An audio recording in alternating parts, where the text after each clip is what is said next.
There are so many myths in real estate, especially right now where the news is different on in the headlines depending on where you are in the United States. I'm here in Austin, Texas, and our market is wild. Don't get me wrong, but there's so many things when it comes to people that are relocating. The median home price right now is 550,000 in this area. Sellers versus buyers. There's so much. And I want to break it down for you so we can uncover the truths of these myths and specifically to help you like lower your stress, hopefully save you some money by arming you with accurate information. I go by ianofAustin everywhere on the internet.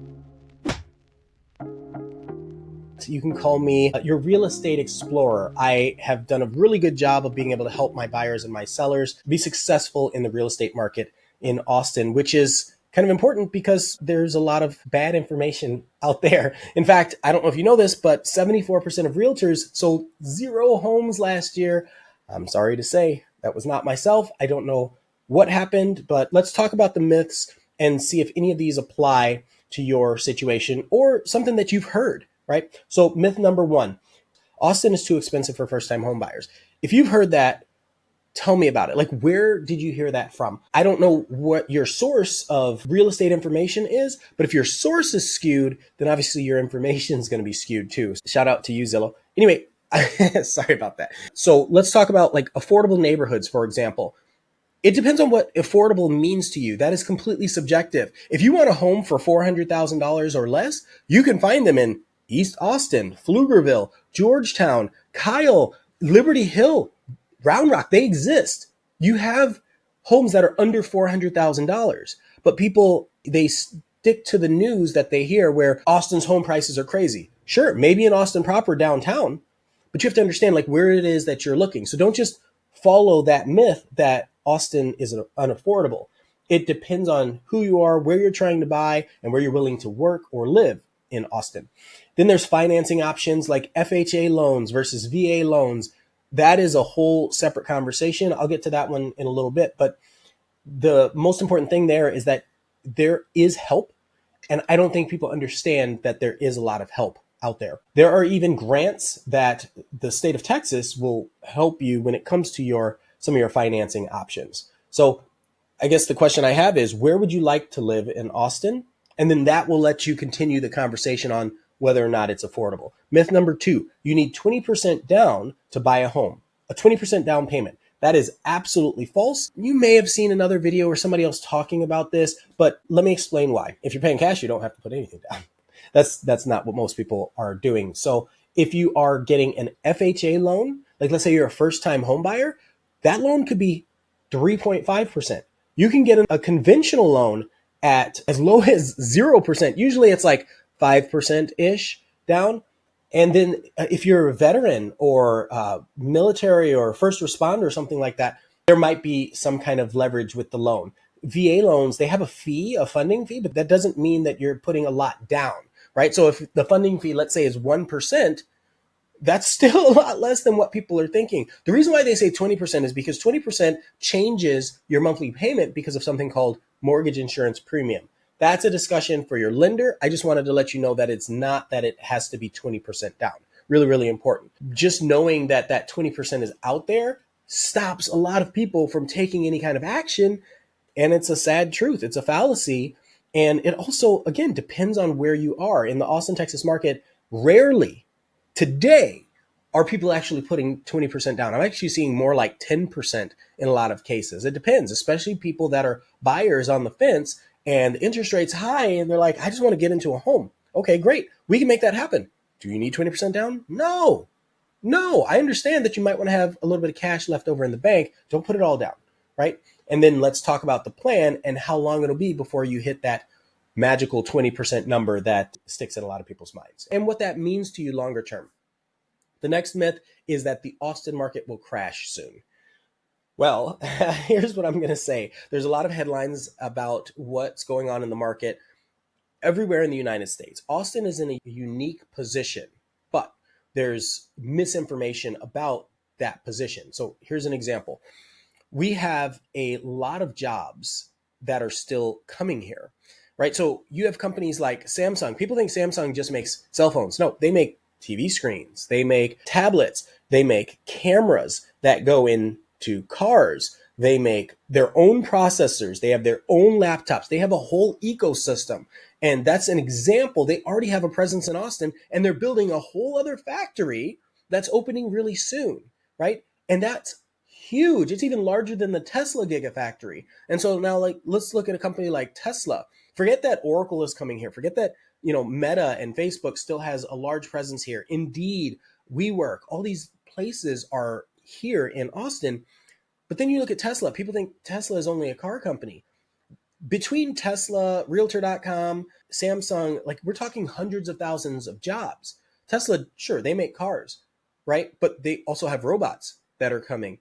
And I mean, they're planning to be coming next year. Okay. You also have the first self-driving fleet. That's going to shake up the industry a lot. They also make all these batteries, right? Like, the company itself is growing, and sometimes they'll have you at the factory, but also sometimes you'll be a remote employee. But then there's the Boring Company. Then there's X that hasn't announced whether or not it's moving to Austin, but I'm sure there's going to be a presence, because I remember the whole story about Twitter's rent, and it was just a thing. But right now, forget the people that are running the company. Just think about, how does that company move? How is it growing? And is Texas a place that they're spending their time? So just think of it that way, right? I feel like it's a good reason to continue to be bullish on the Austin, Texas market, because a lot of people are still coming here. It's still a very startup culture. We still have all this talent, this major talent pool. That's why companies can't leave. Not really, right? Like, we have all these people from UT, we have people from Texas A&M, from the different satellite offices, we have people from Georgetown University, and then we have all these hospital systems. These people that are going to college and getting their degrees, they stay in the place that they are learning more often than not, right? Like, a lot of people will come here, make friends, start building a family, maybe whether accidentally or on purpose, and start building a family. I don't know what the percentage is. You got to check my math on this one. If you know the percentage, please share that with everybody. But imagine if the percentage is 60%. Okay, 60% of people that go to college here might end up staying here. That just increases the population in a world where right now in the United States, the birth rate is declining. That doesn't slow the population yet. And so the fact that Austin's market will crash, if anything, is short-sighted. And that's without even defining what crash is. In my opinion, you look at 2008, 2009, that was a crash. People had to let go of their homes. They were going into foreclosure. They were like abandoning. They were like, gotta go. And then when I say abandoning, like, they didn't care if they got foreclosed on. They just let their home go, couldn't afford it. People were jumping out of windows. Like, it was really bad. Okay. And now it's like, you have a lot of people that were told you have to return to work. And so they have to make a decision. They moved here because they had a surplus of equity that they had built up in the home that they sold in another place. They came here, they bought a house or two or five, and they thought they were going to live here and work remote in some other place. They're told they have to return. And it's like, oh, okay, well, I can stay here and deal with everything that I wasn't prepared for, such as the increased property taxes or the difference in weather, or I can just go back where my family was and kind of sell off the properties that are here and go back to the life that I was used to or complacent with or comfortable with, or whatever you want to say with that. So that is happening a lot. And so we do have a larger amount of inventory homes right now. And so what does that do? That gives an opportunity to buyers who are in a position and have the resources and the will to want to buy. So I don't think it's a crash. I think it's something else, but there is opportunity, and we're kind of at an even market. We have most of our homes are staying on the market around 60 to 70 days. That's actually still kind of balanced. If you look at 2015, 2016, that was normal. That was very normal for a house to sit like that. And that's in Austin. In other places, 6 months is normal. So take that out of your mind as far as it's going to crash. Change the wording around, change your thought process behind it. It might be more difficult for sellers to sell than it was 2 years ago, but that doesn't mean it's not a great opportunity for buyers, and that the city isn't continuing to grow and bring people in, and the jobs aren't continuing to grow. There are layoffs, don't get me wrong, but is it affecting Austin as much as it's affecting other people? That's a whole separate discussion. Sorry that was so long, but the next myth is renting versus buying in Austin. Instead of paying somebody $2,000 a month for the next 2 years, you have a chance to maybe buy a property, and this is going to depend on your personal situation. It's going to depend on your timeline, your income, all that. But you have a chance to buy a property. You might pay what seems like a little bit more monthly, the mortgage versus the rent, but at the same time, you could be building up equity. And you get some tax benefits from being able to do that. And you increase your stability as you're going along over the years. You're actually lowering your mortgage payment because you're paying it down. Versus renting, you're really just giving your money to somebody else in the hopes that they won't raise it and that you can stay there for as long as you need until you can figure out the next thing. And some people have like an incredible deal, right? Some people move here and they've rented a place. They wanted to rent for 6 months so that they can build a house. I'm all for that. Some people don't have the resources or don't have the desire to buy a house. I'm for that. Just don't be unrealistic or don't miss the opportunity to do the math and see in 5 to 7 years, if I know that I'm going to stay here, would it be better to rent or to buy? A lot of people, I don't know that they take the time, especially with their partners or even themselves, take the time to figure out the math, and they just assume because of the monthly payment that renting is better. And so I'm just saying that's a fallacy. And to look into it a little bit more, that's what buyer consultations are about. Mortgages appreciate sometimes faster than the stock market, and everyone always needs a place to stay. But in Austin specifically, we're building a lot of apartment complexes. Imagine if you wanted to go from an apartment complex and rent a home. You're in a single family home, it's owned by some investor, and you are paying $2,500 a month, but you have a yard and it's 4 bedrooms and it's great. Well, if something happens in that investor's world, they might say, I'm just going to increase rent. My property taxes went up, so I'm going to increase rent. And now you have to pay it. It's like, well, how's that a benefit to you? It becomes quite a bit of a challenge. And then there's just so much to that. Did you know that investors, somebody who owns a home like that, they can actually sell it while you're renting it? And I've done that many times. And after it's sold, it might not affect you that day. But if the new owner thinks differently than the previous owner, now after your lease is up, it's like, oh, we're going to charge this much. Or, oh, you're going to leave and we're going to get a new tenant. It's like, what? And your life just gets flipped upside down. I'm thinking of the Fresh Prince of Bel-Air right now.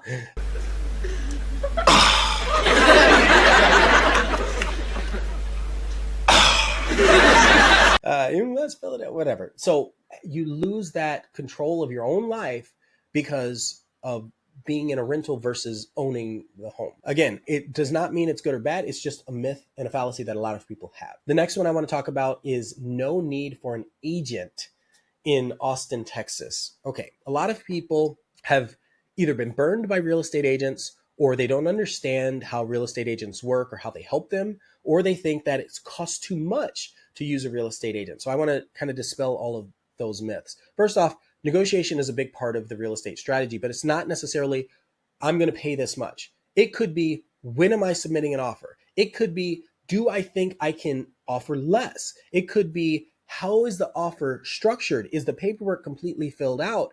Is this somebody that I know and I've worked with before and they trust my etiquette and my integrity, right? Is this a relationship? There's so many other variables to the negotiation part of it that I don't think a lot of buyers might get because they're not doing this often. And then I told you about how many realtors actually sold last year. There are a lot of real estate agents that moved to Austin, Texas specifically, that have zero experience in real estate or zero experience in Austin. They don't know that on this side of the road is made of clay, and so it tends to crack a lot and mess up your foundation. Or on the other side of the road, there's actually sinkholes that have been showing up in that area, or this right down here, it ends up flooding. Oftentimes because the floodplain, they did a bad job, or there's a gas line that runs through this neighborhood, or they're building an apartment across that field. Like, that's research that people can do and realtors should do and should know. We have this thing called geographical competency, and it's something that good realtors that do a lot of business take pride in that. That's another thing. So if you are interviewing agents, actually verify that they are selling homes and selling homes in an area that you're interested in, right? Just because an agent says they sell all over Texas doesn't mean they've been anywhere in the areas that they claim to be selling in. It's challenging. It's kind of like a lot of people will go on a job interview. They'll like keyword stuff their resume and then go on a job interview and say, oh, I'll figure it out along the way. I know I can learn it. That's the same thing in this industry. So we've actually had a lot of attrition. A lot of realtors have gotten out of the business. A lot of brokers have gotten out of the business because of that situation. And so I just want you to be careful when you're selecting who you're working with. When it comes to things like new construction, I have seen some disaster stories. And if you don't bring a realtor to your new construction build at the beginning, then a lot of times, if there's any kind of issue, the realtor can't help you, right? Because they're not part of the transaction. Builders get really territorial in that regard. So if you do have a new construction community that you're interested in, or you need to know about them, talk to your realtor. Talk to me. I've sold, I would say, half new construction, half resale. I do a lot of new construction, and I see this kind of thing happen all the time where they don't remember what they signed or don't realize what they signed. It's a little too late. They're having an issue getting out of the contract, maybe trying to get their earnest money back, or there's something going on with the build and they are having a hard time reaching out to the builder. All those things come into play, and a realtor can help you. Can, not always will, and not always has the ability to, but can help you through that process. And just general recommendations. How many times have I been to a blue tape walkthrough for a home? How many times have I been there watching the build progress before the walls went up? A lot of times. How many times have you been? This is not a tit for tat type of thing. This is just think about that. If you have this help to be able to leverage, and you may not have to pay out of pocket for that service, because more often than not, the seller is contributing to the realtor's compensation. And so they already have that tied in their market budget. There's this whole conversation about National Association of Realtors and what it means for compensation for real estate agents. That's all kind of been debunked as another myth. Even we'll call it a bonus myth, where if you need to sell your home and you need to expose it to as many people as possible, and most buyers are coming with a real estate agent, then it makes sense that you would actually have to bring a realtor with you, and that the prices are reflective of having a realtor involved in that transaction. So all that to say, leverage expertise. Think about what your level of experience is versus a realtor who actually does a good job. And then if you want to fill out all the paperwork, do the negotiation. The other thing is, a lot of people, they're like, my realtor didn't do anything. All I remember is they got in, they signed the contract, I didn't hear from them, and then we closed. And then I haven't heard from them since. It's like, I hear you. Sometimes if the process is actually that smooth and that simple, sometimes the realtor did a very good job of managing the logistics and the stress and all of the moving pieces.